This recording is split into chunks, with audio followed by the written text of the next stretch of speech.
Brazil মানেই Brazil, বললেন Scaloni. যেটুকু দুশ্চিন্তার ভাঁজ তার কপালে ছিল তা মুছে গেছে উরুগুয়ের বিপক্ষে জয়ের পরে। মেসি লাউতারোর জায়গায় গোল করবে কে? স্ক্যালোনি সেই উত্তর দিয়েছেন আলমাদা। জুলিয়াস সিমিও ভালো খেলেছেন আক্রমণ ভাগে এবং এদের প্রত্যেকেই ইউরোপিয়ান ক্লাব ফুটবলে ফর্মে আছেন। সব মিলিয়ে ব্রাজিলের বিপক্ষে মাঠে নামার আগে এক ধরনের স্বস্তি ফিরেছে আর্জেন্টাইন কোচ স্ক্যালোনির মধ্যে। আর মাত্র 1 পয়েন্ট পেলেই বিশ্বকাপের টিকিট হাতে চলে আসবে। সেই হিসেবে প্রতিপক্ষের চেয়ে অন্তত ভালো অবস্থানে রয়েছে তিনি।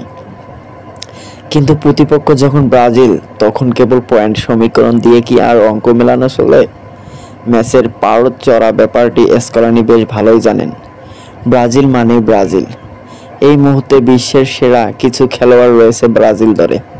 আমি জানি তারা আমাদের জন্য শক্তিশালী প্রতিপক্ষ হিসেবে চ্যালেঞ্জ জানাবে।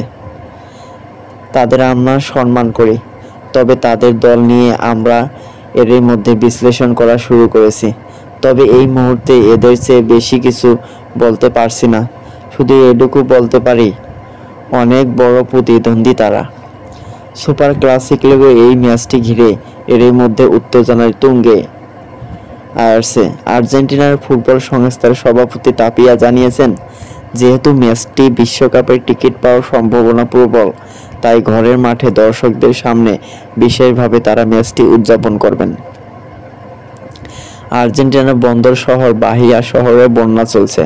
তাপিয়া জানিয়েছেন, আর্জেন্টিনা ব্রাজিল ম্যাচে গ্যালারি টিকিট বিক্রির একটি অংশ সেই বন্যার্তদের জন্য সাহায্য করা হবে।